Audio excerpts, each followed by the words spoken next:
And as for the benefits of these 5 practices, beyond being a really cool party trick that you can show your friends,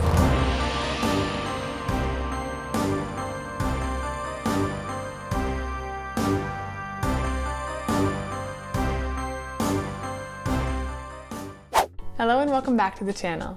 In today's video, we'll take a look at 5 different breathing techniques that can help to strengthen your abdominal muscles, improve digestion, and lead to greater core control, which can translate to more progress in your workouts.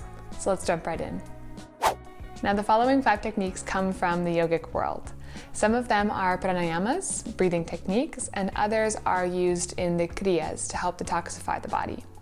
Now, before we get into the practices themselves, there are 3 contraindications that I want to mention here. Please do not practice any of the following techniques if you are currently menstruating, pregnant, or if you've had anything to eat or drink. It's ideal to practice these first thing in the morning when your belly is most empty. So for the 5 techniques, I've ordered them from easiest to what I believe to be the most difficult, or the ones that took me the longest to be comfortable with. So starting things off nice and easy is a breathing technique, pranayama, called Bastrika, also known as bellows breath. And this entails breathing in and out forcibly through the nose, and as you inhale, you'll puff the belly out, inflating it like a sail, and on your exhale, draw the belly in sharply back towards the spine.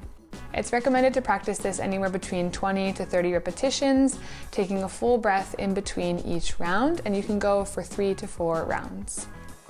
Number 2 is Kapalabhati, also known as breath of fire, because it has the tendency to light up the abdominal muscles a bit more than Bastrika, for example.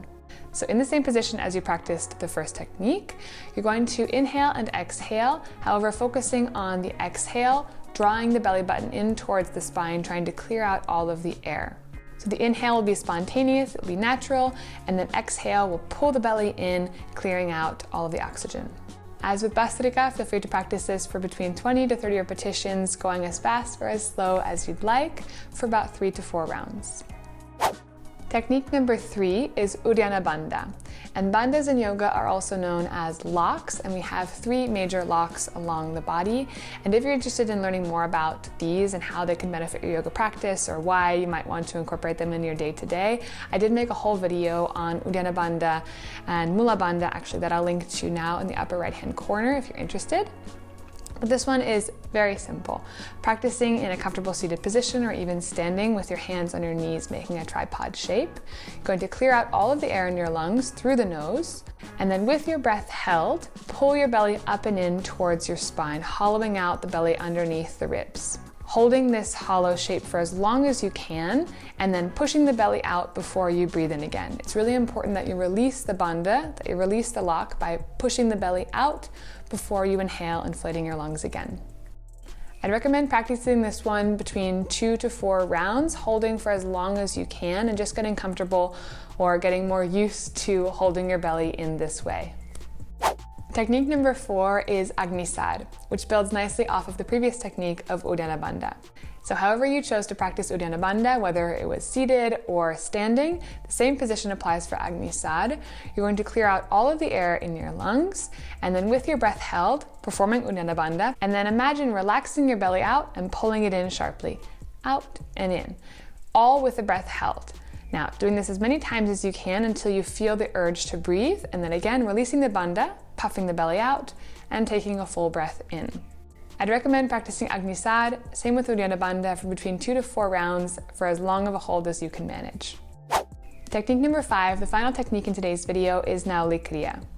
Now, NAULI KRIYA is quite difficult and requires a great amount of mind-muscle connection with your core, but it is in the natural progression of the previous 4 that I've mentioned. So if you can get comfortable with Bastrika, Kapalabhati, Uriya Banda, and Agnissad, then the last stage would be NAULI KRIYA, because it builds off of those previous 4. So my recommendation for practicing this one, or at least how I learned best, is through Uriya Banda, hollowing out the belly, and then working to isolate the segments of your abdominals. So helping your pushing your body over to one side to isolate maybe the left or right oblique, and then imagining that you're trying to push the 2 sides of your obliques together down the middle to create kind of a roll. And then once you get more comfortable, you can add this in to become more wave-like in motion, but I would suggest first working on isolating each component of your abdominals by helping to push your body over to one side. And as for the benefits of these 5 practices, beyond being a really cool party trick that you can show your friends of kind of channeling your inner circus performer, there are 5 specific benefits that I want to highlight in this video. The first is that NAULI KRIYA and Agnissad help to improve a process called peristalsis, which is a series of contractions in the intestines that help to move our waste matter along and outside of the body. And this is responsible for a lot of our digestion, and with time and just with use of eating day to day, this contraction can get weaker. So these 2 practices are a really nice way to train that, to keep it strong, to keep your metabolism strong, and things moving along in the way that they should. The second benefit is that these practices help to increase the strength of your deep tissue abdominal muscles, specifically your transverse abdominals, which can translate to better performance in your sport and also an increased mind-muscle connection with that area. So you may find that maybe your posture increases, or that your balance increases or improves, and that you have a better idea of where your body is moving in space because your core, your foundation, is strong. Benefit number 3 is that these practices can lead to better breathing. So most people nowadays, unfortunately, tend to concentrate their breath to the chest, which is a very shallow and stressful type of breath and is not how our bodies are designed to breathe. So by practicing these deliberate techniques each day of breathing in and out through the nose, and by fully expanding and contracting the belly, making full use of the capacity of our lungs to breathe, you're improving the state of your breath and therefore keeping your parasympathetic and sympathetic nervous systems balanced and not putting your body in a state of stress that a shallow breath would. And benefit number 4, the final benefit I'd like to mention in today's video, is that these 5 techniques, these practices, can be very meditative.